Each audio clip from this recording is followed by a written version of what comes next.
The issue is solely that of President Trump insisting on sovereignty, which truly has left our European allies mystified. Yes. Why does he need sovereignty when he can do everything he wants to do?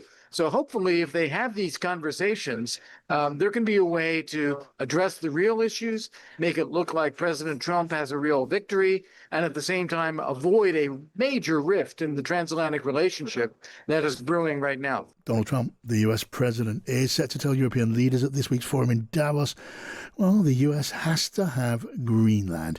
He's published the imploring messages they sent him in response on his Truth Social account. Here was the French President Emmanuel Macron's. My friend, we are totally in line on Syria. We can do great things on Iran, but I do not understand what you are doing on Greenland. Let us try to build great things. Number one, I can set up a G7 meeting after Davos in Paris on Thursday afternoon. I can invite the Ukrainians, the Danish, the Syrians, and the Russians in the margins.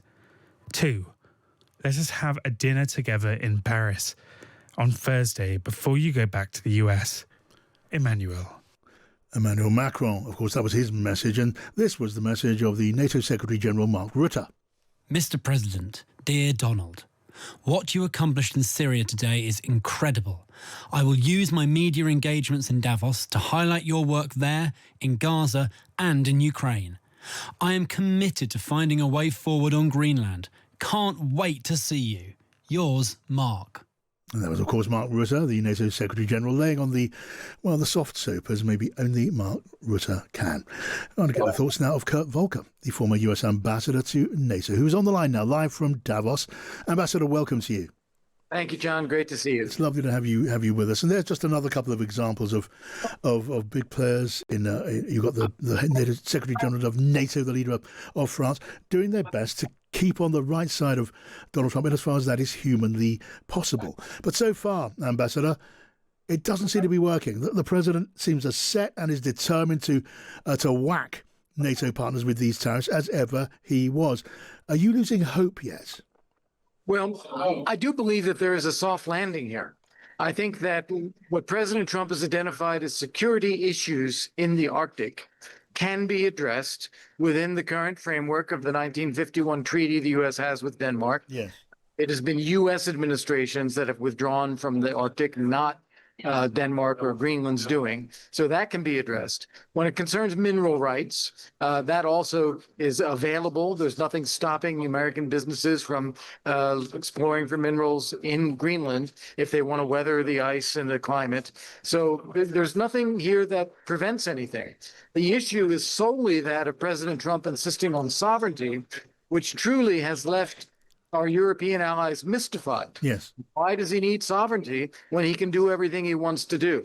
So hopefully, if they have these conversations, there can be a way to address the real issues, make it look like President Trump has a real victory, and at the same time avoid a major rift in the transatlantic relationship that is brewing right now. But Ambassador, you know, of course, that there's good reason for that mystification. It is simply a fact that President Trump and the United States could station any number of troops and assets in Greenland under current agreements. They could do deals for minerals with companies, maybe especially American companies. They could do that now, and yet the president still insists he must have and own Greenland. So yeah, they are mystified, but Trump sticks to that line. What would change that? Yeah, it's hard to say other than talk it through. I was very encouraged to hear about the way the meetings between the Greenlandic and Denmark foreign ministers took place with Secretary of State Rubio and J.D. Vance. Yes. Because even though Vance and Rubio had to reflect President Trump's position, we want to own it, they engaged in a detailed conversation. They heard all of the Danish arguments. They got deeply into substance. They established a working group that is supposed to continue meeting at a lower level Yes. and flesh out what all this is about. That gives me hope that there is some space here to address the concerns the U.S. reasonably has and avoid the red lines that all of our allies have about seizing the territory of a NATO ally by force. Sure, but let us say you are perhaps right that the Secretary of State, Marco Rubio, is more inclined to do a deal than perhaps the president seems to be just at the moment. The president is the only one that matters when it comes to those meetings and decision taking in the Oval Office. And just this morning, there he was, well, quite literally insulting the Prime Minister of this country, Keir Starmer, and this country, calling this country and its leader stupid and totally weak. Now, what earthly purpose would that have served? Right. Well, President Trump likes to turn up the heat. He is free with his rhetoric. He just says and does whatever he wants.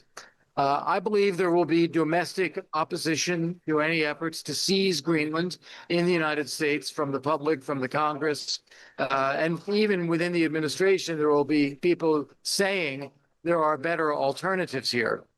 So I think that all will play out. You may call it a good cop, bad cop situation, and Trump wants to be the bad cop. But that suggests there's some sort of plan there, that it's a deliberate coming at the problem from two different directions in two different tones. I would never suggest that there's a plan. I think President Trump acts on instinct. He acts on what he believes. He speaks in the moment. But if it can be demonstrated to him that he has everything that he wants and he can just do it and nothing gets in his way, there may be a way to actually take this out of this apparent confrontation and into a cooperation with Denmark, with Greenland, and frankly with our European allies as well. I think that's what Mark Rutte, Secretary General of NATO, seems to be aiming at in his conversations.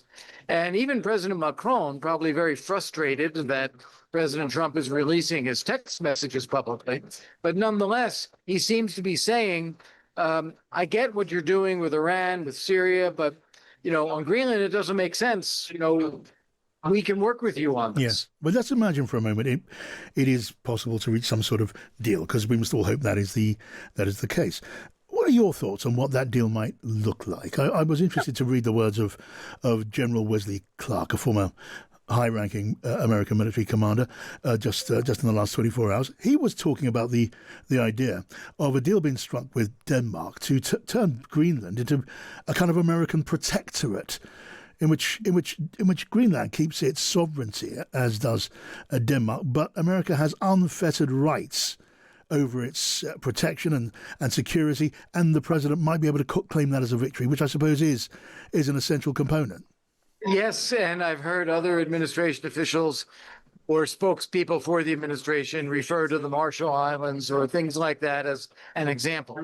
But frankly, you don't need to do that in order for the U.S. to have unfettered access anyway. We already have it. So what I think would be a more reasonable thing, look, the objection here is that the Greenlandic people do not want to be part of the United States. Denmark does not want to give up its territory. So anything that results in that would be against the wishes of both Denmark and Greenland. So that is a wrong road to go down. You can do all of the security issues, you can do all of the mining rights issues as it is without even declaring a new status. One idea that I've heard, which I think may have some merit, is to do on Greenland what the UK has on Cyprus, which is to provide substantial military bases and say the bases will be sovereign U.S. territory, Yes. but the remainder of Greenland and the Greenlandic people remain independent, sovereign, and not part of the United States. Yeah. But the U.S. has that unfettered ability on those bases to do whatever it needs to do. It's really not substantively different from the current situation, but if it appears as a win for President Trump, so be it. Okay, interesting thought. I just want to finally, and briefly, if I could ask you for what you think about the plan for the Board of Peace, so-called. It is argued that this would be a kind of alternative to the United Nations. And of course, Donald Trump has very little time for the United Nations. But the Board of Peace, as now imagined, would have President Trump as its chairman for life. The leader of Russia, Vladimir Putin, would be a member. $1 billion would be handed over by members of the board, and it would intervene in emergencies and conflicts around the world. So an alternative, if you'd like, to the United Nations. What do you make of that? Yeah, I think this is an idea that started as a good idea. Started as, let's get a handful of countries to provide an oversight of the administration of Gaza, so that it won't be Israel, it won't be Palestinian Authority, there'll be some other administration, and we'll have oversight from countries in the region, as well as the U.S., European Union, and so forth, to give this some context and some legitimacy. This idea now seems to be growing and growing, so that you're bringing in anyone willing to pay, including Russia or Belarus. Frankly, it's a mystery to me why you would want to bring Russia or Belarus into governance of Gaza, let alone anything else. But that is where this seems to be going. As a result, I think it's going to flop, because most reasonable countries like France will say, that is not a club of which I want to be a member. Yeah. Yep, Ambassador Kurt Volker, really good to have you on the show as always. Thank you. Thank you, John.